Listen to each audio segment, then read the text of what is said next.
जय हिंद। देखिए, इस वीडियो में हम देखेंगे SSC Delhi police head constable के जो हाल ही में एग्जाम हो रहे हैं उनके ऑल शिफ्ट में जो क्वेश्चन पूछे गए हैं, ऑल शिफ्ट में पूछे गए क्वेश्चनों का मैं डिटेल डिस्कशन करूंगा। ऑल शिफ्ट में जो भी क्वेश्चन पूछे गए हैं उनका डिटेल डिस्कशन यहाँ पे करेंगे।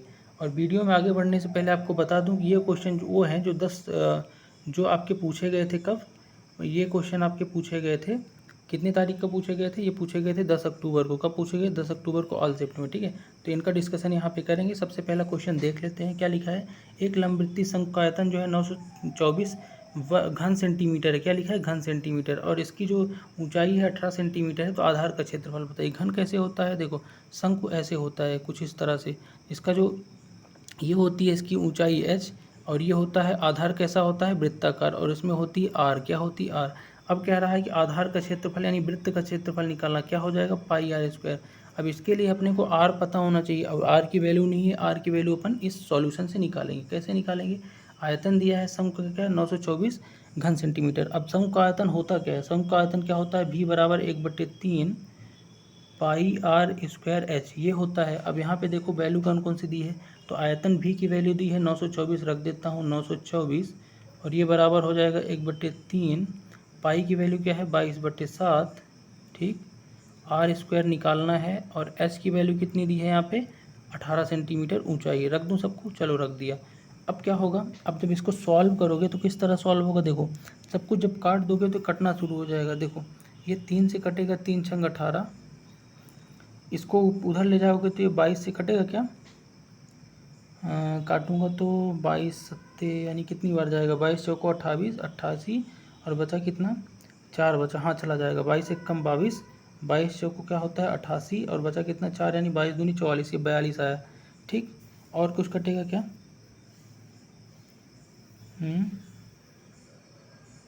और क्या कट सकता है? ये 6 है, तो 6 से ये 6 सत्ते 42 कट गया। अब ये 7 गुणे 7 इधर आ जाएगा, तो आर स्क्वायर बराबर क्या हो जाएगा? 49। अब आर स्क्वायर बराबर अगर 49 है तो आर बराबर क्या हो जाएगा? आर बराबर हो जाएगा 7। ठीक है, अगर आर बराबर 7 आ गया। अब देखिए, शंकु का आयतन होता, शंकु सॉरी आधार का क्षेत्रफल होता है क्या है? पाई आर स्क्वायर, क्योंकि वृत्ताकार होता है तो पाई आर स्क्वायर में वैल्यू रख देंगे। तो रख दो, तो 22/7 गुणे आर स्क्वायर, यानी कि 7 का स्क्वायर 49। अब क्या करोगे? सॉल्व करोगे तो क्या हो जाएगा? 7 7 49, और 22 गुणे 7 यानी 154। यहाँ ऊपर लिख रहा हूँ, दगा नहीं है, ये आप बना भी लेंगे अपने से। तो इस तरह से इसको सॉल्व करेंगे तो 154 आ जाएगा, और 154 आपका राइट आंसर होगा, यानी ऑप्शन ए। ठीक है, करिए। अगर नहीं बनेगा तो मैं बताऊँगा। ठीक है, जगह कम होने की वजह से इसको थोड़ा सा नहीं कर पाए अच्छे से। ठीक है, अगला क्वेश्चन देखिए। अगला बहुत ही इंपॉर्टेंट क्वेश्चन है। क्या कह रहा है अगला क्वेश्चन? अगला क्वेश्चन बोल रहा है कि एक बेलन की आधार की जो त्रिज्या है वो कितनी है? 7 सेंटीमीटर है, और इसका वक्र पृष्ठीय क्षेत्रफल कितना है? ये है 440 वर्ग सेंटीमीटर। तो आयतन बताना है। बहुत ही सिंपल क्वेश्चन है। आपको पता है ये बेलन होता कैसा है? बताओ जरा भाई, बेलन कैसा होता है? सिलेंड्रिकल आकृति में होता है कि नहीं बेलन? सिलेंड्रिकल आकृति में। और इसके आधार कैसा होता है? गोलाकार। ठीक है, अब क्या रहा है यहाँ पे? आधार की त्रिज्या यानी आर की वैल्यू दी है कितनी? 7। अब वक्र पृष्ठ क्षेत्रफल कितना दिया है? 440। अब एक बात बताओ कि बेलन का वक्र पृष्ठ क्षेत्रफल को बोलते हैं कर्व सरफेस एरिया, यानी CSA। इसकी वैल्यू क्या होती है? इसकी फार्मूला होता है 2πr/h। बेलन का वक्र पृष्ठ का क्षेत्रफल बराबर 2πr/h। अब यहाँ से अपन क्या करेंगे? चीज़ों को पुट करके सबसे पहले क्या करेंगे? अपन h की वैल्यू निकालेंगे। तो h की वैल्यू कैसे निकालेंगे? देखो, क्योंकि अपने पास वक्र पृष्ठ का क्षेत्रफल दिया है तो 440 रख देंगे, इधर रखेंगे 22/7, और ये गुणे आर। आर है क्या? आर है 7। एच है क्या? नहीं है। एच ही तो निकालना है। एक मिनट, मैं बेलन को मिटा देता हूँ, रुको। पड़ा रहने तो कोई दिक्कत नहीं। ठीक है, तो इसको जब सॉल्व करोगे तो आप कटे पिटे एच बराबर क्या आएगा? देखो, काट देते हैं। तो काटोगे तो ये कटेगा 22 एक कम 22, ये कट जाएगा 22 दूनी 44, और 0, और 2 से काटोगे 2 एक कम 2, 2 दहम 20। अब ये 7 से 7 कट जाएगा, तो आर एच बराबर कितना आ जाएगा? 10 आ जाएगा। क्या आ जाएगा? एच बराबर 10। तो एच बराबर क्या आ गया? 10। अब एच बराबर जब 10 आ गया, ठीक है, याद रखना है एच बराबर क्या है अपना? 10। अब इधर मिटाना ही पड़ेगा, रुको।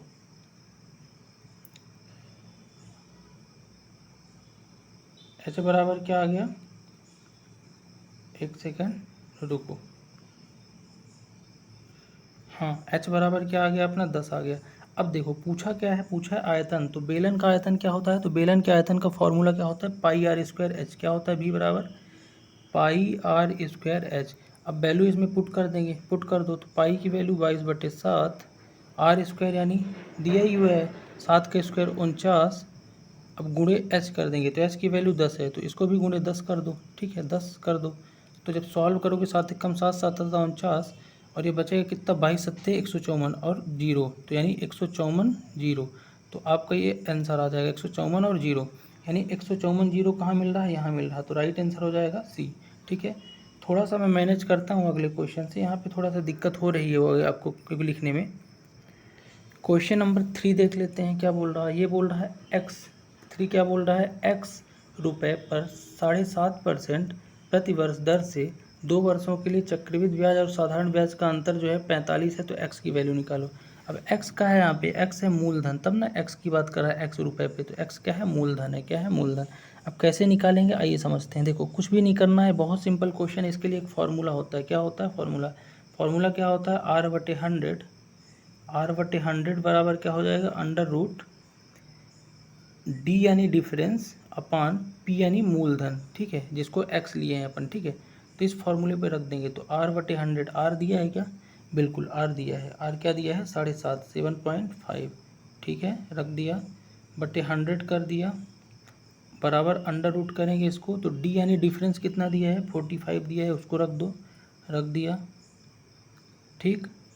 उसके बाद पी दिया है क्या, पी ही तो निकालना है। अब दोनों पक्षों क्या कर देते हैं, वर्ग कर देते हैं, क्या कर देते हैं, वर्ग, इसका स्क्वायर करेंगे और इसका भी स्क्वायर कर देंगे। अब दोनों का स्क्वायर कर देंगे तो कटे पीटे क्या आएगा, रुको आगे समझते हैं, रुकना एक सेकंड,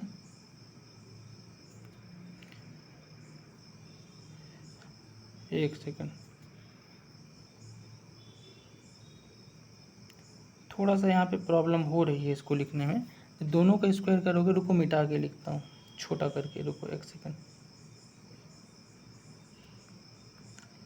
ये ब्रश बहुत बड़ा हो गया है। हाँ देखो फॉर्मूला क्या होता है अपना, इसका फॉर्मूला होता है आपका क्या, R/100 इक्वल टू, कब ये फार्मूला आएगा, जब आपका ये चक्रवृद्धि ब्याज साधारण ब्याज के अंतर पूछे, रेट दिया हो, याद रखना है फॉर्मूला, R/100 बराबर अंडर रूट डी यानी डिफरेंस अपॉन पी। जब इस पे पुट कर दोगे तो R/100 क्या हो जाएगा, आर दिया है क्या 7.5 दिया है, 7.5 और ये बटे हो जाएगा 100 यानी 100, ठीक है। और ये किसके बराबर हो जाएगा, तो ये आपका बराबर हो जाएगा किसके, ये बराबर हो जाएगा अंडर रूट डी यानी डिफरेंस कितना दिया है 45 रुपीज़, और बटे में कितना है पी, वही तो निकालना है मूलधन, ठीक है। अब इसको जब सॉल्व करोगे तो क्या हो जाएगा, और 7.5 दोनों पक्षों का स्क्वायर कर दो, क्या कर दो स्क्वायर, तो 7.5 का स्क्वायर हो जाएगा और इधर इसका स्क्वायर हो जाएगा, ठीक है। तो स्क्वायर करने से पहले मैं काट भी सकता हूँ, कैसे काट सकता हूँ, देखो अगर ये 7.5 है तो इसको मैं लिख सकता हूँ 75 बटे और 100 और एक जीरो नीचे बढ़ा दो, तो ये कितना हो जाएगा 25 तियाँ 75 और 25 चौको 100 और 40 यानी आ जाएगा, और ये कितना हो जाएगा, तो ये हो जाएगा आपका √45 डिवाइड बाई पी। अब वर्ग कर दो दोनों पक्षों को, 3/40 है तो ये क्या हो जाएगा 9/1600, और ये कितना हो जाएगा 45/पी जब बाहर निकलेगा। अब कुछ नहीं करना है, अब आपको इधर पक्षांतर कर देना है और पी की वैल्यू आराम से निकाल लेना है। आई होप कि पी की वैल्यू आप यहाँ से आसानी से निकाल पाओगे इसको कैलकुलेट करके, बहुत ही सरल है, ठीक है। कैलकुलेट तो कर लोगे ना, नहीं बनेगा इसका आंसर आप लोग ज़रूर बताना क्वेश्चन नंबर 3 का, ठीक है। चलो नेक्स्ट क्वेश्चन की तरफ बढ़ते हैं। नेक्स्ट क्वेश्चन बहुत ही इंपॉर्टेंट है आप लोगों के लिए, ठीक है, और ये बार बार पूछा जाएगा, ठीक है। इस बार एक राशि जो है प्रतिवर्ष किसी निश्चित दर से 3 वर्ष में 18,600 तथा 6 वर्षों में 27,900 हो जाती है। जब ब्याज की दर चक्रवृद्धि वार्षिक है, तो चक्रवृद्धि की बात कर रहा है, चक्रवृद्धि ब्याज लगा है वार्षिक, तो यह राशि ज्ञात कीजिए। अब क्या बोल रहा है, देखो ये बोल रहा है कि 3 वर्षों में 18,600 हो जाती है तथा 6 वर्षों में 27,900 हो जाती है, ठीक है, ठीक। चलो तो इसको करते हैं। एक चीज़ बताओ आप, देखो यहाँ पे ये जो चीज़ है मूलधन जो भी रहा हो मुझे नहीं पता, ये 3 वर्ष बाद क्या होता है, 3 ईयर बाद क्या होता है, ये 18,600 हो जाता है टोटल राशि, ठीक है। फिर अगले 3 वर्ष बाद क्या हो जाती है राशि, कितनी हो जाती है, 27,900 हो जाती है। कितनी, 27,900। तो अब एक चीज़ देखो कि ये जो है फाइनल अमाउंट है आपका, ठीक है।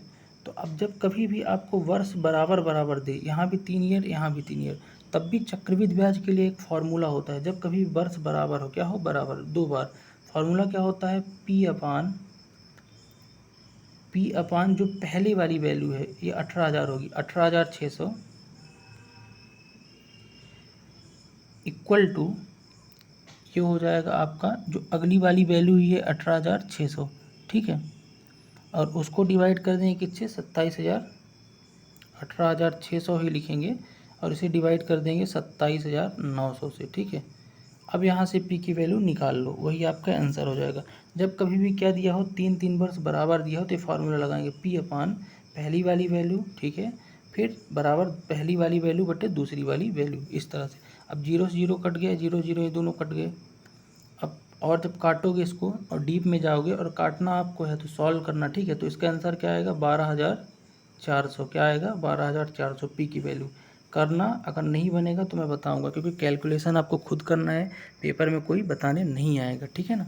चलो नेक्स्ट क्वेश्चन देखते हैं। नेक्स्ट क्वेश्चन बहुत इंपॉर्टेंट है कि ए जो है एक काम को 60 दिनों में कर सकता है और इसी काम को जो बी है, बी नहीं, ए जो है एक काम को 60 दिनों में कर सकता है और वह इस काम पर 15 दिन तक कार्य करता है, फिर बी अकेला इस काम को 30 दिन तक करता है, ठीक है, 30 दिन में पूरा करता है। सिंपल सी भाषा में ये बोल रहा है कि ए किसी काम को 60 दिनों में तो कर सकता है, लेकिन वो करता केवल 15 दिन है, काम छोड़ के भाग जाता है। फिर बी उसी छोड़े हुए काम को क्या करता है, अकेले करता है और 30 दिन में बचे हुए काम को पूरा कर देता है। तो ए और बी एक साथ अगर मिलकर काम करें तो कितने दिन पूरा होंगे। तो ऐसी चीज़ों के लिए अपने को टोटल वर्क पता होना चाहिए। क्या होना चाहिए, टोटल वर्क। तो टोटल वर्क कैसे निकालेंगे, फिर कैसे क्या करेंगे, अब देखते हैं। देखो ए का क्या बोल रहा है, एक काम 60 दिन में कर सकता है, ठीक है।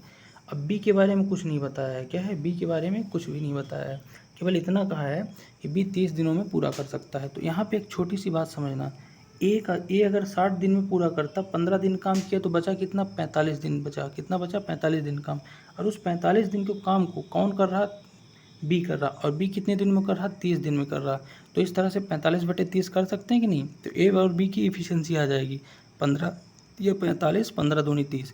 अब देखो ए के 45 दिन को काम को बी 30 दिन में कर रहा है, यानी बी की इफिशियंसी ज़्यादा होगी, कार्य क्षमता।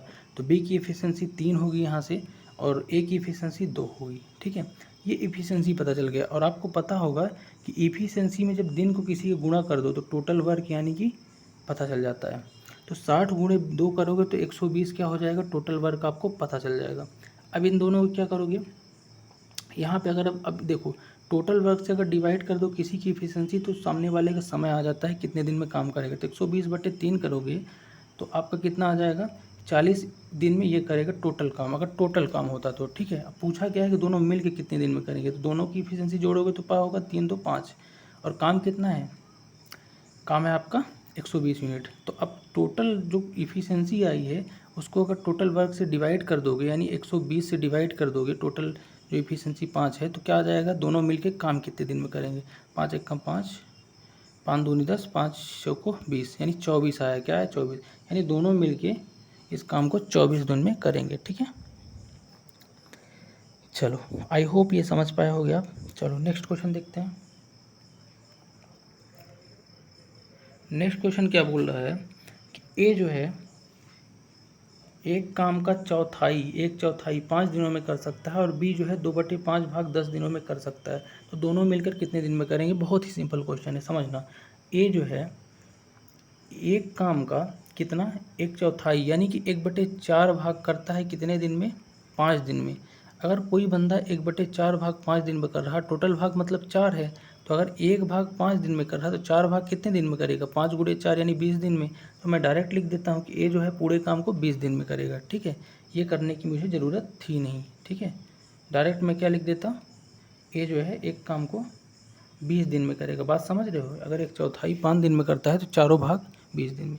अगर इसी तरह मैं बी की बात करूं तो बी 2/5 भाग 10 दिन में कर रहा है। सोचो अगर 2/5 भाग है और 10 दिन में करता है, यानी 2 भाग 10 दिन में कर रहा है, तो एक भाग कितने दिन में करेगा, 5 दिन में, आधा। और 5 भाग टोटल है, तो 5 भाग कितने दिन में करेगा, 5 25, 5 गुणे 5 यानी 25 दिन में, 1 सेकंड, 25 दिन में टोटल करेगा दोनों भाग, समझ रहे हो बात को। तो 25 दिन में टोटल काम कर देगा। अब दोनों का एलसीएम क्या हो जाएगा, टोटल वर्क हो जाएगा, निकाल लो। 20 25 का एलसीएम क्या आएगा, 100 आएगा। अब टोटल वर्क से अगर किसी के दिन को डिवाइड करोगे तो उसकी इफिशियंसी आएगी, 100/20 कर दोगे तो क्या आएगा, 5 इसकी है की इफिशियंसी, 100/25 करोगे 4 इसकी। अब कह रहा है दोनों को मिलकर, तो दोनों की इफिशियंसी जोड़ लो तो 5 4 9 हो जाएगी।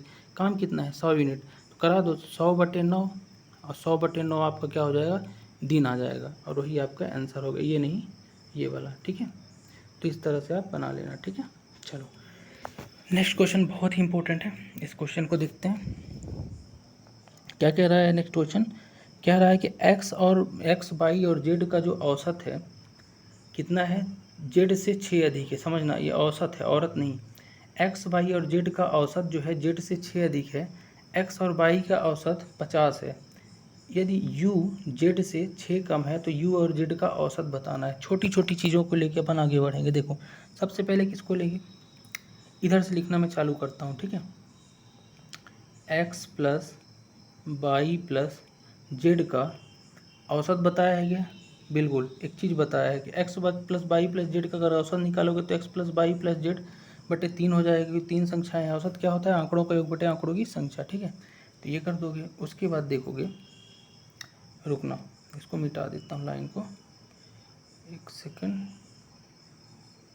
सेकंड इसको थोड़ा सा बढ़ाना पड़ेगा। हाँ देखो, तो इसका क्या आ गया, ये x plus y plus z बटे 3 क्या आ गया, औसत। और ये जो औसत है जेड से 6 अधिक, यानी बराबर की इसके है, जेड प्लस 6 के बराबर है, यही कह रहा है ना, देखो यही बोल रहा।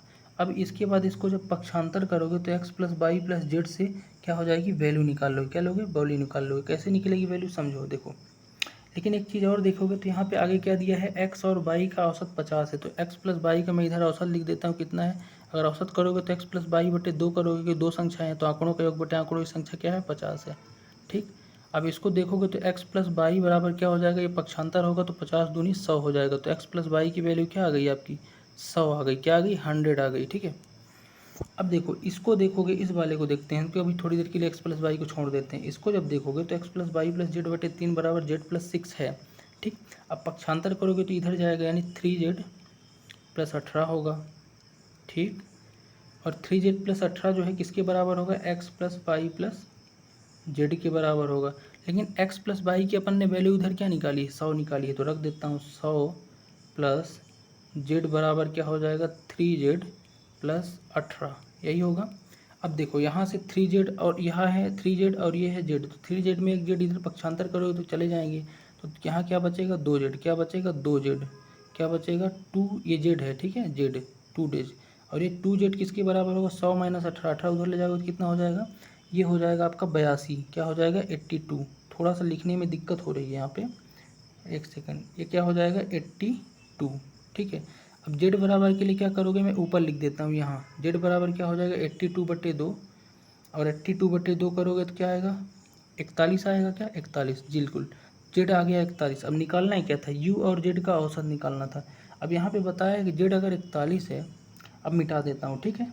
देखो जेड जो है कितना है, 41 दिया है। अब बोल रहा है कि यू जो है जेड से 6 कम है। अब जेड से 6 कम कर दो यू को, तो यू 41 है, जेड से 6 कम करोगे तो क्या होगा, 35। अब दोनों का औसत बता दो, दोनों को जोड़ दो, तो अगर 41 और 35 को जोड़ोगे तो कितना होगा, 41 प्लस 35/2, यही तो औसत होगा। और ये हो जाएगा आपका कितना, ये हो जाएगा आपका 76/2, और 76/2 जो कट के आएगा 38 आएगा, ठीक है। तो राइट आंसर हो जाएगा 38। आई होप आप समझ पाए होंगे।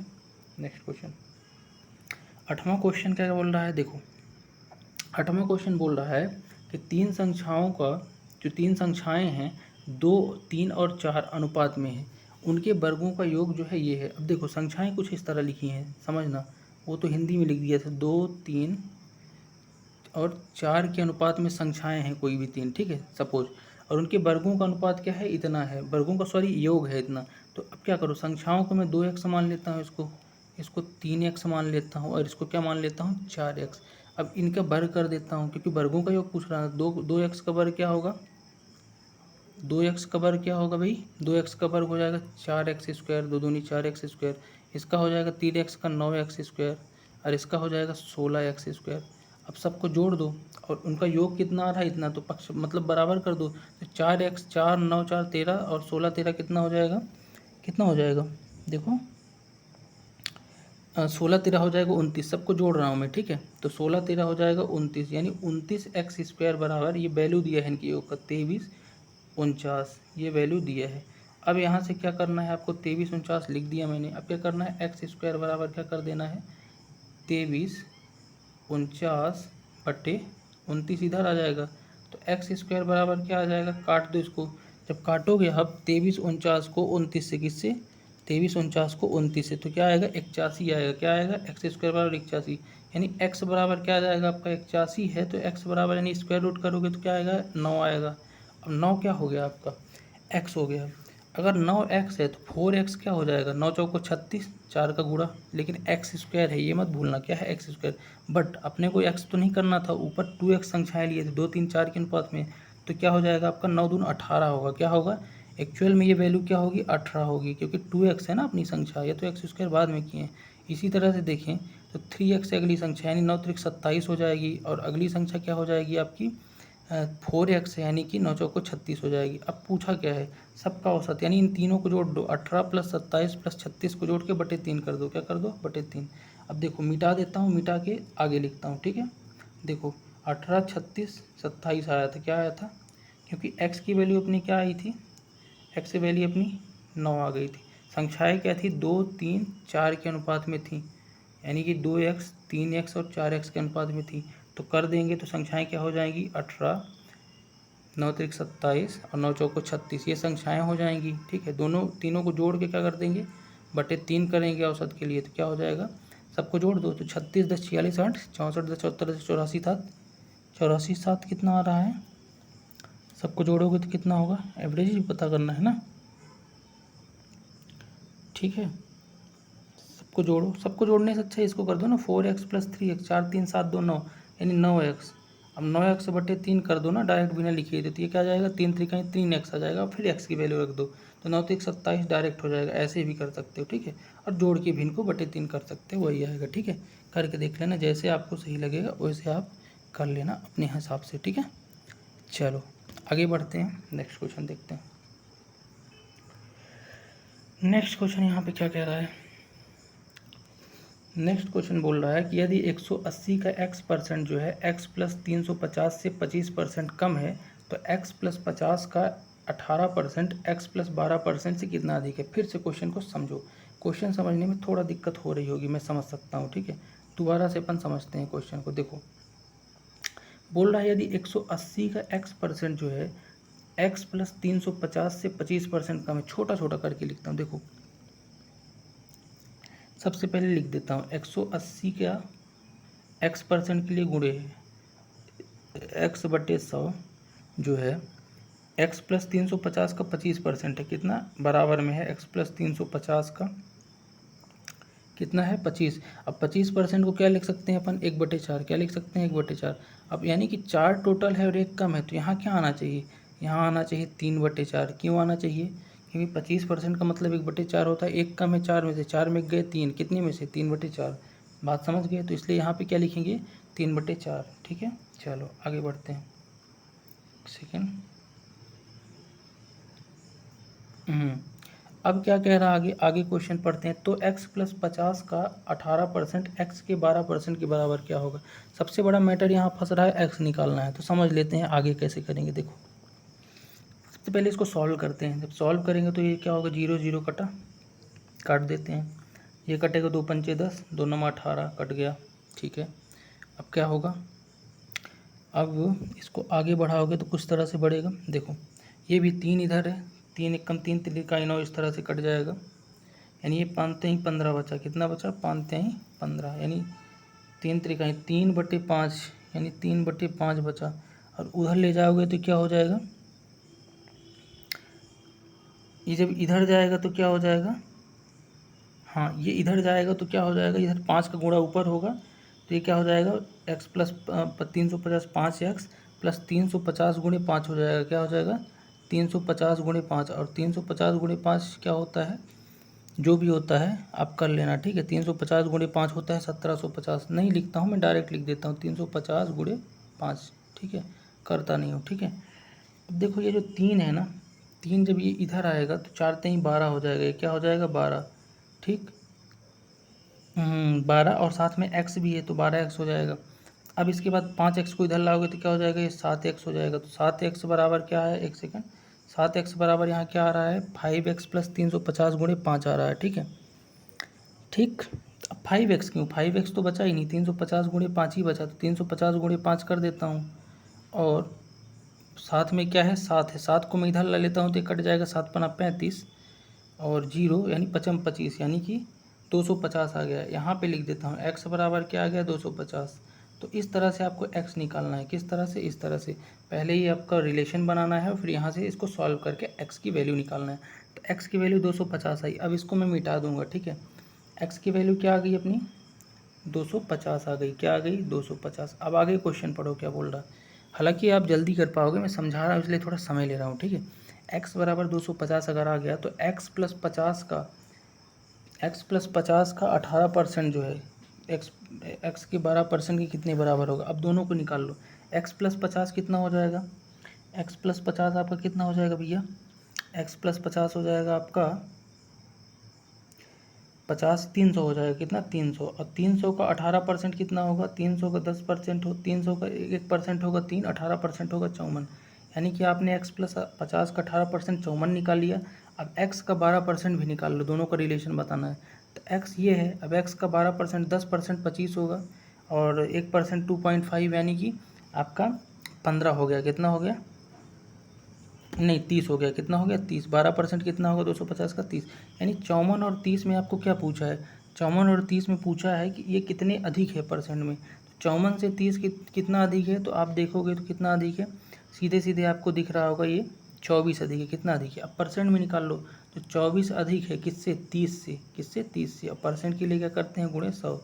तो इस तरह से आप करोगे तो क्या होगा, निकल जाएगा। अब 0 0 कटा, 3 1 कम 3 3 8 24, 8 धाम 80, यानी कि 80% आंसर होगा।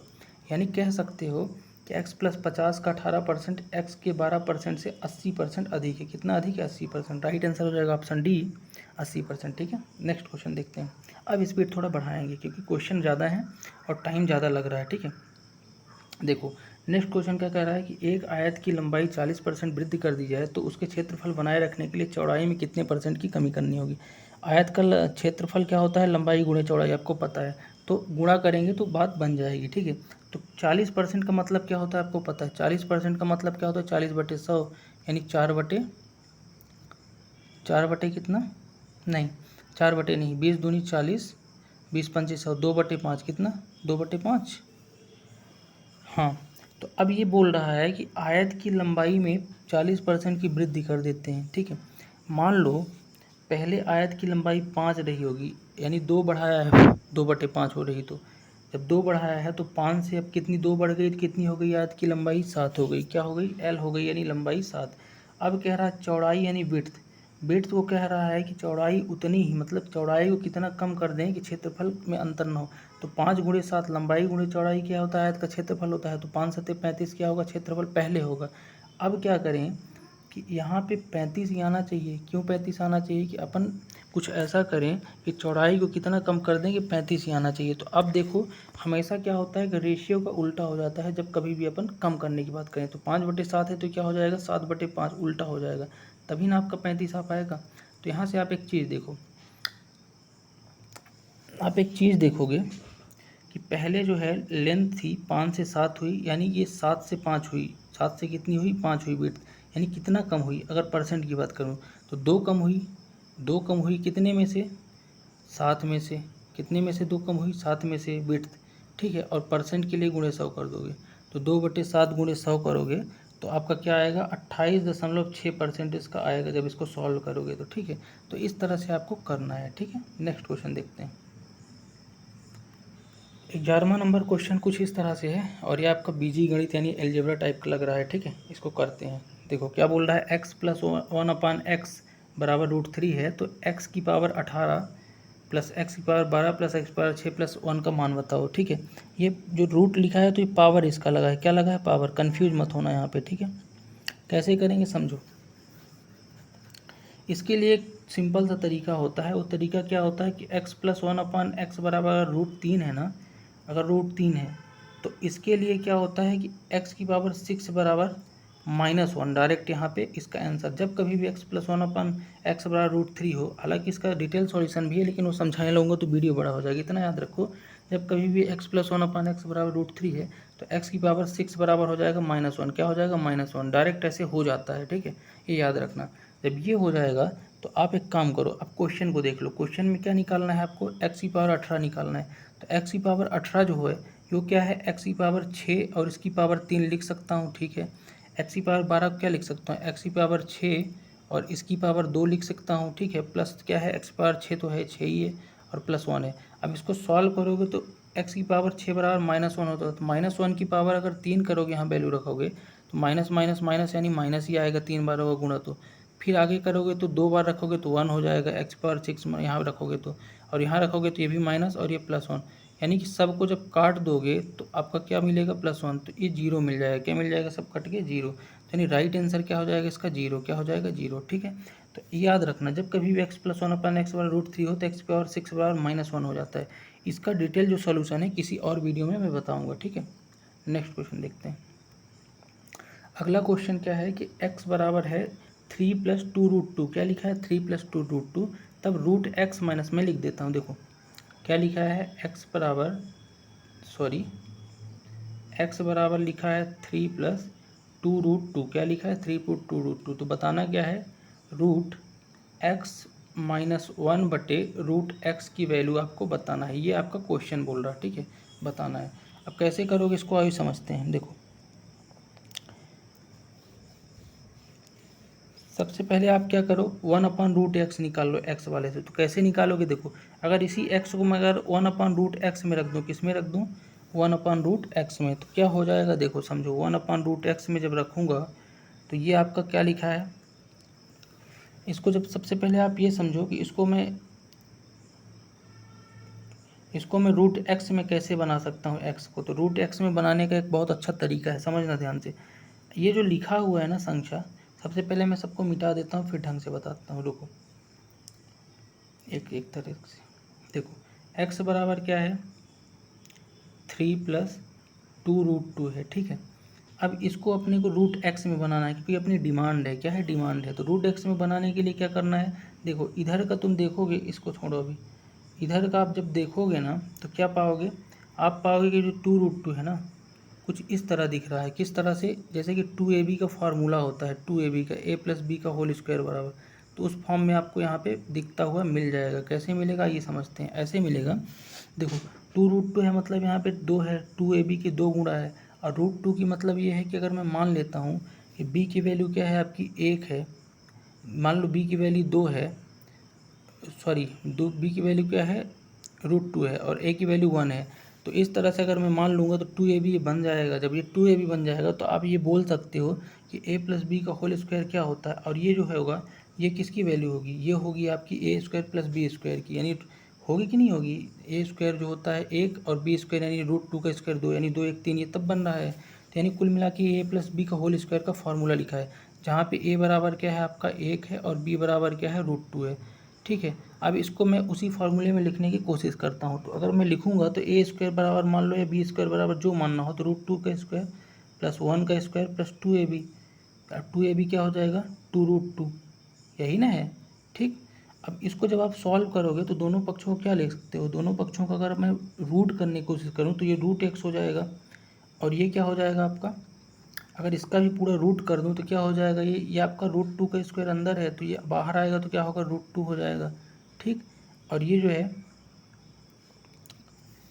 हाँ ये √2 हो जाएगा, ठीक। एक सेकंड, ये जो होगा ना, ये आगे जाके पहले तो ये बनेगा आपका, ये स्क्वायर लगने से, यहाँ रूट लगने से पहले ये क्या बनेगा? ये आपका बनेगा x बराबर ही क्या बन जाएगा? पहले ये बन जाएगा आपका पहले स्क्वायर के रूप में √2 + 1 का होल स्क्वायर के रूप में बनेगा, फिर रूट लगेगा दोनों तरफ, ये बन जाएगा ना a + b के होल स्क्वायर के रूप में, ठीक है। अब √x लगाओगे रूट तो ये क्या हो जाएगा? बाहर निकलेगा। तो अगर स्क्वायर लगा है रूट भी है तो √2 + 1 आएगा बाहर निकल के, यानी कह सकते हो कि √x बराबर क्या मिला, √2 + 1 क्या मिल गया, √x बराबर √2 + 1। तो अब जब √x बराबर √2 + 1 बन गया, इसको मैं मिटा रहा हूँ, ठीक है। तो इस तरह से आपको निकालना है, इसका स्क्रीनशॉट ले लेना है ना बैक करके। तो √x बराबर क्या मिल गया अपने को, √2 + 1, यानी इसी x को जब मैं √x में बदला तो √2 + 1 मिल गया। अब निकालना किसकी वैल्यू है, अब निकालनी है वैल्यू अपने को √x - 1/√x की, तो निकाल लो। अब √x की जगह मैं क्या रख दूँ, √x की जगह रखने से पहले रख भी देखता हूँ जल डायरेक्ट, यानी ये हो जाएगा √2 + 1 और माइनस का ये क्या हो जाएगा 1/√2 + 1, ये हो जाएगा, ठीक है। अब इसको अगर आप सॉल्व करना चाहो तो आगे और भी सॉल्व कर सकते हो। कैसे सॉल्व कर सकते हो समझो, देखो इसको दोनों तरफ का मैं पक्षांतर कर देता हूँ केवल इसमें, तो करूँगा, सॉरी पक्षांतर नहीं परिमेयीकरण। तो ये ऊपर क्या हो जाएगा √2 - 1 और ये नीचे भी आ जाएगा, इनटू में क्या आ जाएगा √2 - 1, यानी कि a² - b² के नीचे फार्मूला लग जाएगा। अगर आगे बढ़ाओगे तो ये √2 + 1 हो जाएगा और ये आपका हो जाएगा क्या 2, यानी 1 आ जाएगा नीचे से, ये 2² और -1 का स्क्वायर यानी 1 हो जाएगा, ठीक है। तो नीचे से कोई मतलब नहीं, ऊपर क्या बचा आपका √2 - 1 बचा। अब -1 से -1 कटा, √2 से √2 कट गया, यानी लास्ट वैल्यू क्या मिली अपने को, 0 मिली। क्या मिली, 0 मिल गई, 0 मिली क्या, एक सेकंड,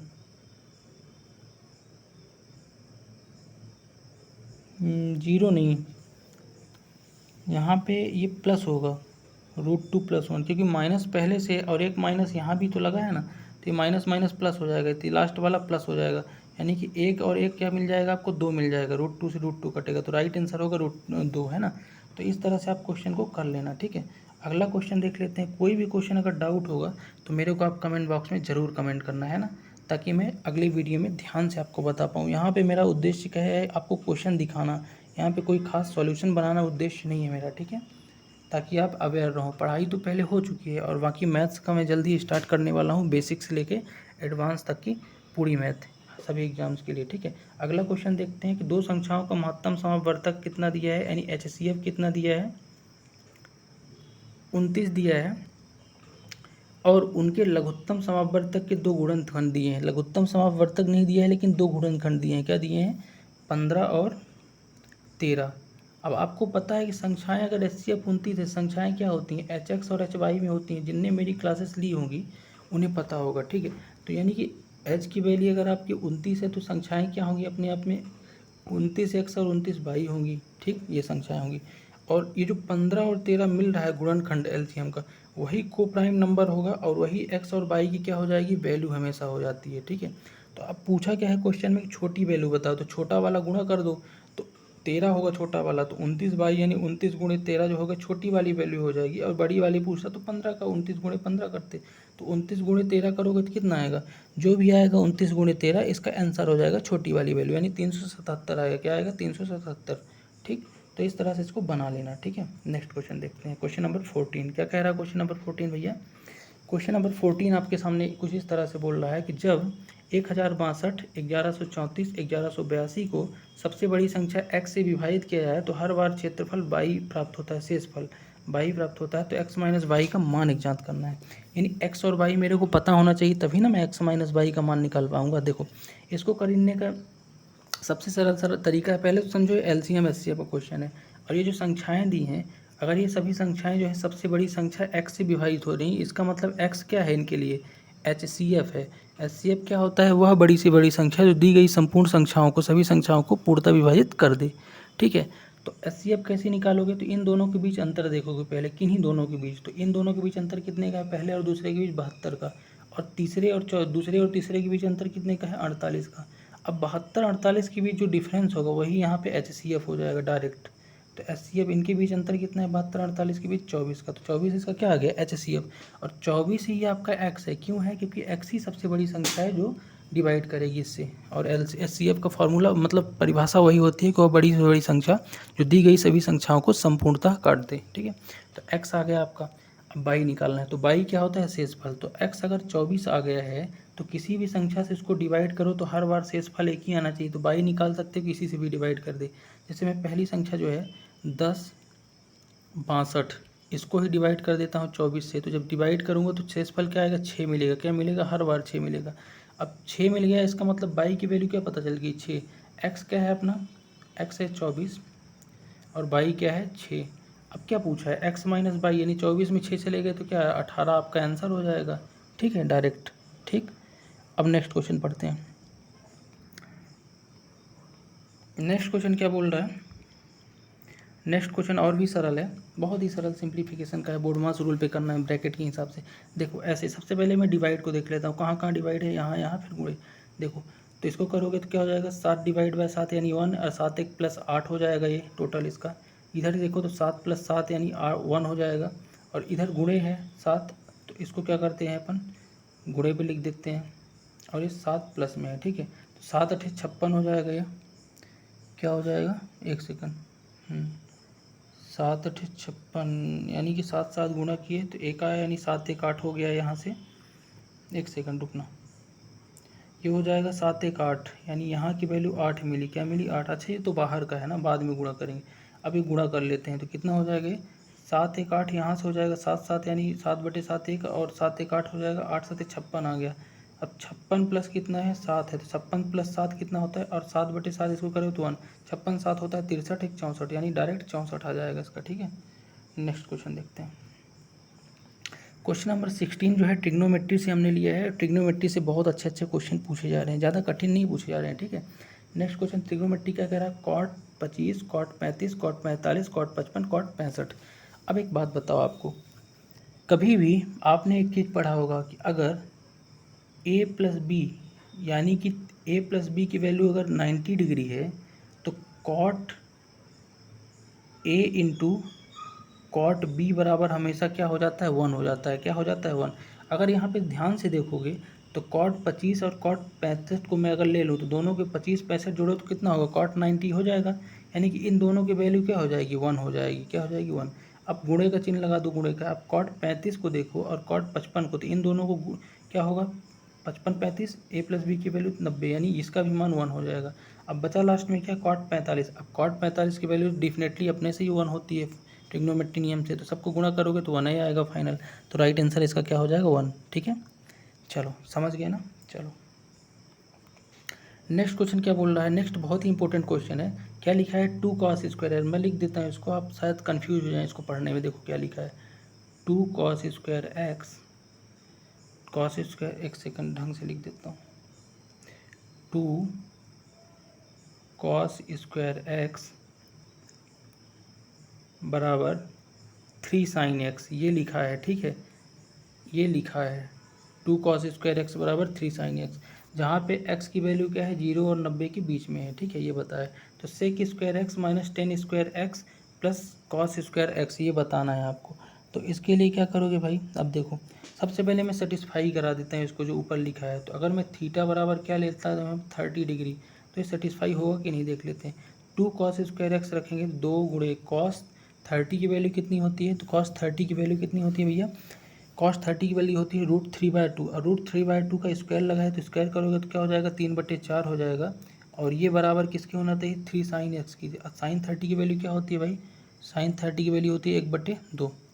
काटो, 2 1 कम 2, 2 दूनी 4, यानी यहाँ से क्या मिला, 3/2 मिला, और यहाँ से भी 3/2 मिला, यानी सेटिस्फाई है। यानी थीटा बराबर क्या लिखा है, 30 डिग्री। अब सॉल्व कर देता हूँ, मिटाता हूँ इसको। ठीक है, मिटा के सॉल्व करूँगा। थीटा बराबर क्या आ गया, 30 डिग्री। ये आपने सेटिस्फाई कर लिया कि थीटा बराबर 30 डिग्री ही लगा है। अब कुछ नहीं करना, थीटा बराबर 30 डिग्री इन वैल्यूओं पे लगा दो। ये लिखा क्या है वैल्यू, देखो ये लिखा है sec square x minus 10 square x plus cos square x, ये लिखा हुआ है। ठीक है, एक सेकंड, कॉस स्क्वायर एक्स। अब थीटा की जगह सब जगह 30 रख दो, तो सेक 30 की वैल्यू क्या होती है, देखो कॉस 30 की वैल्यू क्या होती है, कॉस 30 की वैल्यू होती है √3/2, और सेक की उल्टा हो जाएगी, यानी 2/√3, और 2/√3 का स्क्वायर लगा है तो करोगे तो 4/3 आएगा।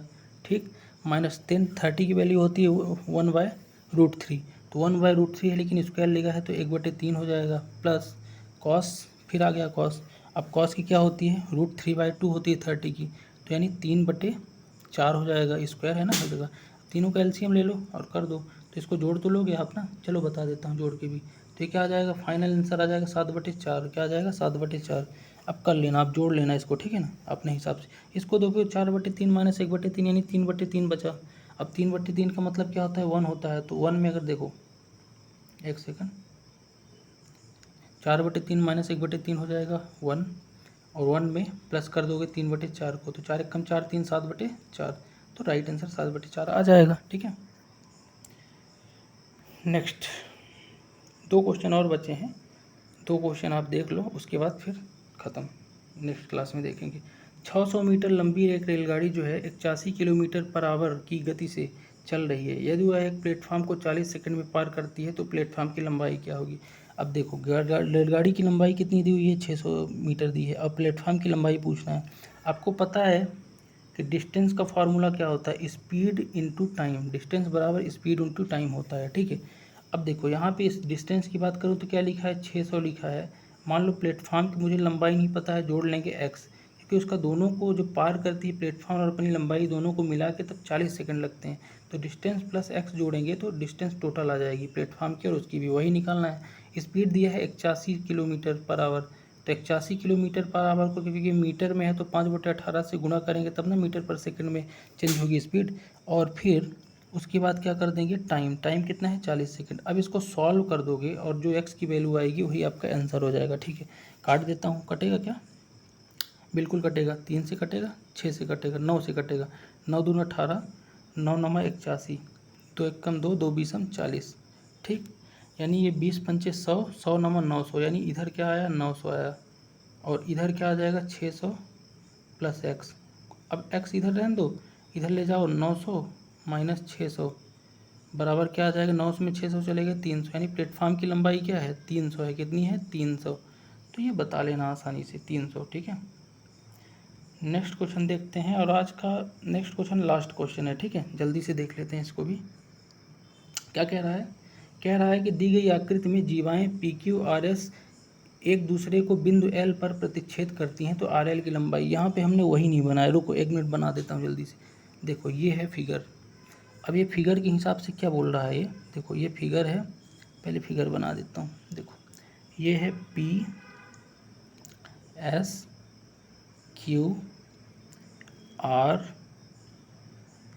L, यहाँ पे है, यहाँ पे, ठीक है, L।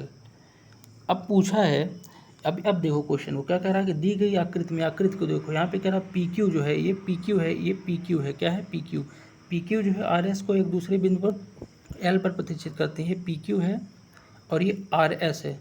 तो ये दोनों जो है L पर क्या आते हैं, काटते हैं, ठीक है, यही बोल रहा ना। तो RL की लंबाई, ये R है और ये L है, तो ये वाली लंबाई इतनी अज्ञात करना है, इतनी, इसको मैं x मान लेता हूँ, इतनी लंबाई याद करना है। तो कैसे ज्ञात करेंगे, समझो।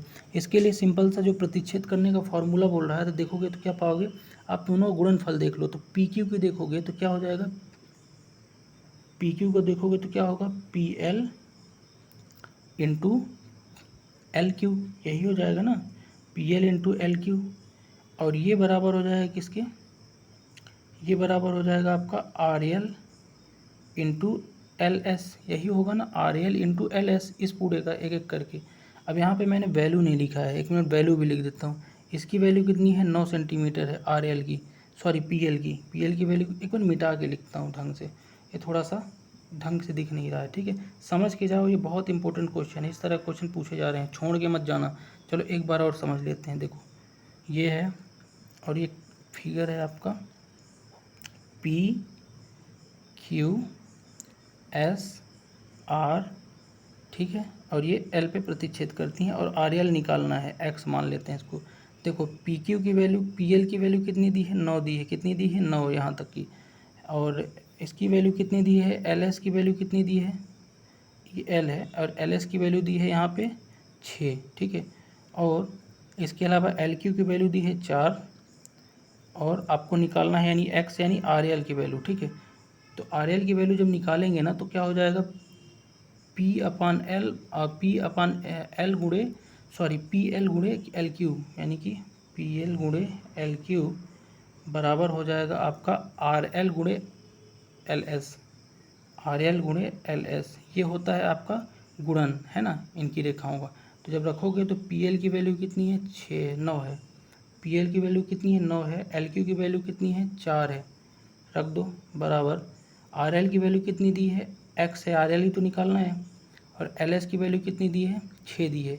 अब एक्स की वैल्यू यहाँ से निकाल लो, जब इसको ले जाओगे 3 दूनी 6, 3 त्रिकाई 9, 2 एक कम 2, 2 दूनी 4, यानी एक्स की वैल्यू क्या आ गई, 3, 3 नहीं 4 है ना, ये 2 दूनी 4 है, 3 दूनी 6, यानी एक्स की वैल्यू यहाँ से कट पिट के 6 आएगी। तो इस तरह से ये क्वेश्चन पूछा जा रहा है प्रतिच्छेदन वाला जीवाओं का, ठीक है। तो ये क्वेश्चन भी देख लेना। हाँ, इनमें से कोई भी क्वेश्चन अगर डाउट है तो आप कमेंट बॉक्स में कमेंट जरूर कर सकते हो, ठीक है। बाकी SSC Delhi police head constable के आगामी अपडेट के लिए चैनल को सब्सक्राइब जरूर कर लीजिए, क्योंकि यहीं पे आपको maths, reasoning, GK, GS, English सभी की नोटिफिकेशन और कंप्लीट एनालिसिस आपको मिलेगी हर दिन की। तो मिलते हैं फिर नेक्स्ट वीडियो में, तब तक के लिए जय हिंद।